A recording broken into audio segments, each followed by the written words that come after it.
Hello, I'm Nancy Breaker, the Puzak Family Director of Carleton's Cowling Arboretum and member of the class of 1981. Throughout its past 100 years, the Cowling Arboretum has enjoyed a rich history of land stewardship.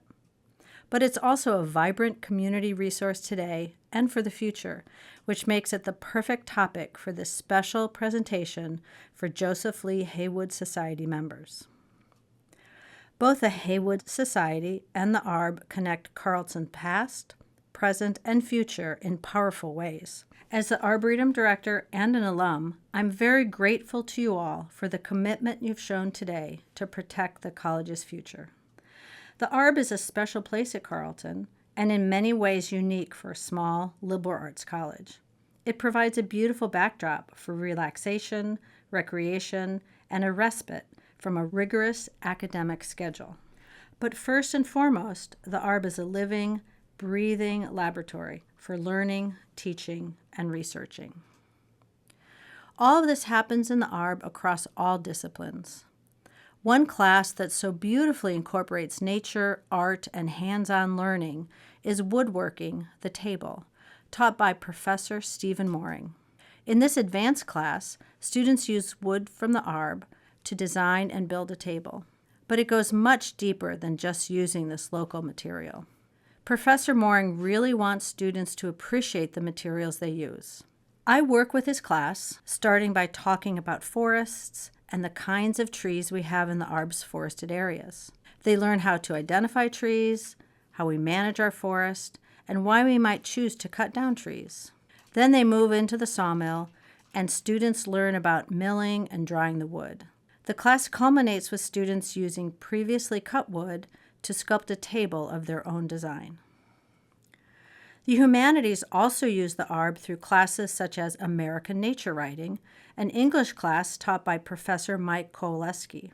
One of his assignments in that class is the Native Species Project, as Mike calls it. Mike and I develop a list of interesting species that are assigned to teams of students, and then I visit the class to talk about where and when they might be found, or if the species is difficult to find, what evidence there might be that indicates they're around somewhere nearby.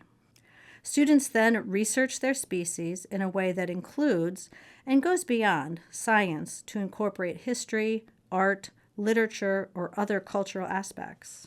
For the final project, students produce a creative piece of writing and a drawing of their species and create a presentation for the rest of the class that shares what they have learned about their species in a fresh, creative way. Another humanistic area that does a lot of work in the ARB is archaeology. Archaeology is a fairly new discipline to take advantage of the ARB, beginning with Professor Alex Nodell about 10 years ago, and since then it's expanded a lot.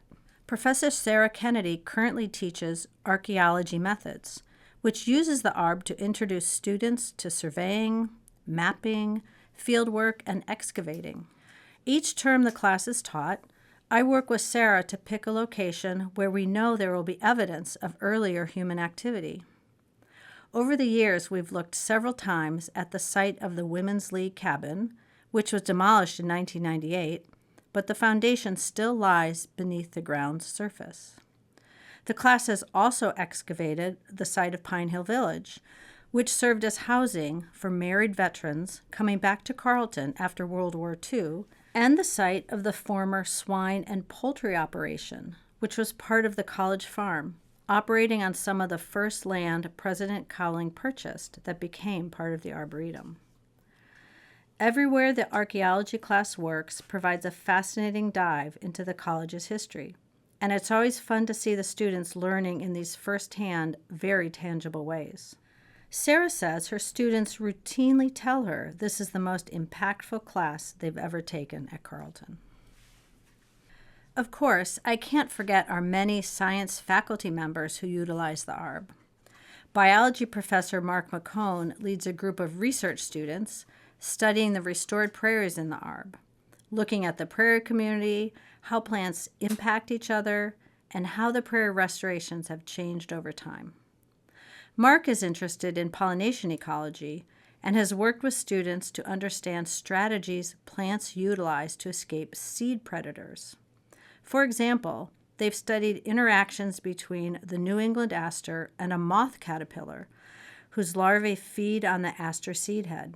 This purple aster blooms very late in the fall, and as it turns out, the later they bloom, the less likely they are to be eaten by the caterpillars. But if they bloom too late, they'll succumb to frost. So it becomes a sort of evolutionary arms race between these two species. And our students are out there fully engaged in learning about this system, observing the caterpillars, counting seeds, and tracking the whole process. Many of them turn these experiments into research they present at poster sessions, either here at Carleton or at conferences. As the final example I'll give, the ARB also offers fantastic opportunities for faculty members from different disciplines to work together. For a number of years, biology professor Dan Hernandez has collaborated with art professor Eleanor Jensen on an incredible interdisciplinary class, Sense of Place. This is the interaction of art and ecology, where Dan teaches students about tallgrass prairie, and Eleanor helps students understand the landscape through drawing. Students work together in small groups to explore how ecological study and artistic expression can deepen their understanding of the prairie. Each small group chooses a general ecology topic, such as habitat fragmentation or nutrient cycling, and they produce a final project bringing together images and text to present the story of the prairie. I could go on and on. We also have cinema and media studies classes, environmental studies classes, geology classes, history classes, religion classes, and more, taking advantage of this resource. And in addition to classwork, several of our faculty members use the ARB to engage in their own scientific research or artistic practice. All of these wonderful learning opportunities are sustained by the college's commitment to the ARB and, importantly, through the generosity and dedication of alumni donors.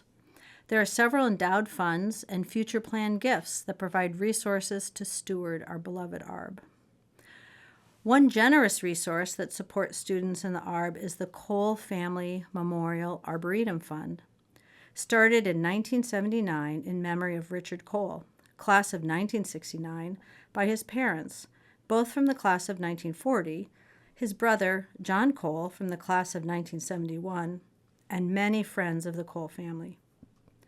Thanks to this fund, I'm able to hire 6 to 8 student naturalists each year who work in the ARB and serve as ambassadors to the rest of campus by planning events in the ARB, creating guides to the ARB, submitting articles to the Carletonian, among many other tasks. One project they are working on this year is to develop historical tours of the Arboretum that they will give to the college community and guests next year during our 100th celebration. More recently, the Oberhauser Arboretum Endowed Fund was created by Peter and Suzanne Oberhauser, parents of Amy Oberhauser Ball from the class of 1979 and Anne Oberhauser from the class of 1981, as well as 2 granddaughters from the classes of 2009 and 2010. This fund perpetuates their family's lifelong commitment to environmental education, land conservation, and preservation of natural areas. We are lucky enough to have several other endowed funds supporting the ARB, including the Arboretum Endowed Fund and the Wright Arboretum Fund. And there's the Yolanda Stork Stillwell, class of 1950, Memorial Fund for the Cowling Arboretum, which was created by Paul Stillwell, the son-in-law of Professor Harvey Stork, who encouraged President Cowling to create an arboretum 100 years ago. Mr. Stillwell created this fund with an annuity, meaning he was a Heywood Society member, just like you. Lots of other folks have lent their support to the ARB through planned giving as well, including the Jack and Kim Mackenzie Fund and the Professor Mary Elizabeth Savina Endowed Arboretum Fund, created by a longtime Carleton professor and member of the class of 1972. These thoughtful gifts ensure reliable support for the ARB for generations to come. As they say, the best time to plant a tree is yesterday.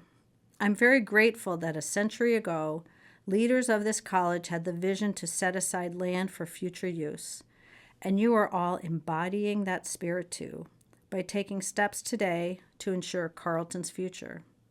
The Arb has always been a hallowed space for both education and enjoyment, where we can maintain habitat for native species and provide a place for students to experience nature.